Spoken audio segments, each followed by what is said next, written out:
Hello, good morning. Pandhari சென்றிடுவோம் வாரீர், பாண்டுரங்கனை தரிசனம் செய்ய பண்டரி சென்றிடுவோம் வாரீர். நாமதேவர் சரித்திரம் தொடர்கிறது.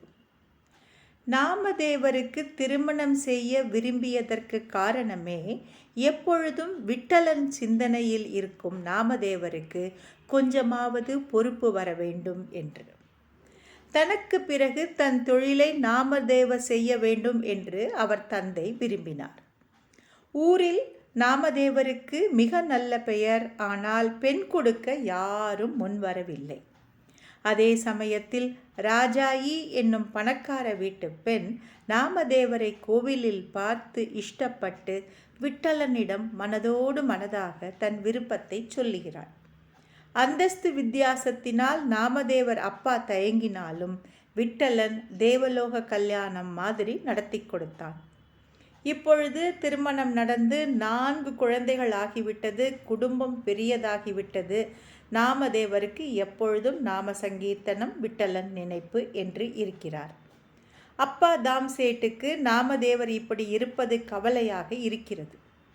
அவர் நாமதேவரிடம் ஒரு முறை, குணோபா நாயக் என்பவன் நிறைய துணி வாங்கிண்டு ஒரு பாறாங்கல்லை அடமானம் வைத்திருக்கிறான், நீ போய் இந்த கல்லை கொடுத்து பணம் வாங்கிண்டு வா என்று அனுப்பினார். அந்த காலத்தில் இந்த மாதிரி நடப்பது சகஜம்.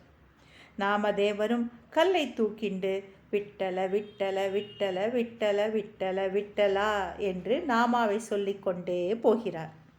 ஆனால் குணோபா நாயக் தன்னிடம் பணம் இல்லை, பிறகு தருகிறேன் என்று சொல்ல கல்லை தூக்கிண்டு நாமதேவரும் வந்துவிட்டார்.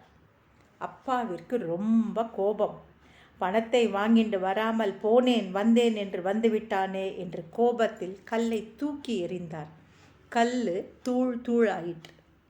அவன் கேட்டால் கொடுக்க வேண்டும் என்று நாமதேவர் அதை திரட்டப் போக அது அப்படியே ஸ்வர்ணமயமாயிற்று. நாமதேவர் நமக்கு சேர வேண்டியது எவ்வளவோ அதை மட்டும் வைத்துக்கொண்டு மீதியை குணோபா நாயக்கிடம் கொடுக்க வேண்டும் என்று பிடிவாதம் பிடிக்கிறார். அப்பாவோ அவன் வெறும் பாறாங்கல்லை தானே கொடுத்தான், அவனுக்கு எதுக்கு தங்கம் கொடுக்க வேண்டும் என்று. கடைசியில் நாமதேவர் குணோபா நாயக்கிற்கு செய்தி அனுப்ப அவனும் பேராசையில் உடனே வந்துவிட்டான். மீதி ஸ்வர்ணத்தை வீட்டிற்கு எடுத்து போக அங்கே சென்றவுடன் அது பழைய பாறாங்கல்லாகி விட்டது. அதை அப்படியே அவன் நாமதேவரிடம் வந்து கொடுத்து விட்டான். விட்டலன் கிருபை பண்ணினான் என்பதற்கு ஞாபகமாக அதை அவர் வீட்டின் பிறையில் வைத்தார். இன்று கூட நாமதேவர் வீட்டில் அந்த கல் இருப்பதாக சொல்லுகிறார்கள். இந்த மாதிரி நிறைய லீலைகள். நாமதேவர் தினம் தினம் அடியார்களை சாப்பிட அழைத்து கொண்டு வந்து விடுவார். இருக்கும் கோதுமை மாவு வீட்டில் இருப்பவர்களுக்கு ரொட்டி பண்ணவே போதாது. ஆனால் எப்படியோ எல்லோரும் பசியாறி விடுவார்கள். நாளைய பற்றி கவலை நாமதேவருக்கு கிடையாது. விட்டலன் பார்த்து கொள்வான் என்ற நம்பிக்கை. அதன்படி விட்டலனும் குறைவில்லாமல் நாமதேவர் குடும்பத்தை ரட்சித்தான். ஊரெல்லாம் நாமதேவர் பிரபாவம். நாம கீர்த்தனை பண்ணுவது, சாது சேவை பண்ணுவது, இதுதான் நாமதேவருக்கு பிரதானம்.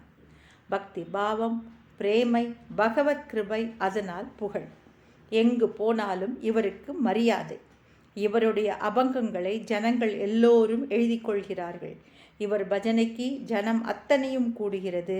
ஒரு மகராஜ் என்கிற இடத்திற்கு நாமதேவர் வந்துவிட்டார். பரமசுத்தமான நாமதேவருக்கு இந்த புகழ் ஒரு லேசான மாற்றத்தை உண்டு பண்ணுகிறது. இதை களைய வேண்டும் என்று நினைத்த விட்டலன் ஒரு லீலை பண்ணுகிறார். அதை நாளை பார்ப்போம். Thank you. Have a good day.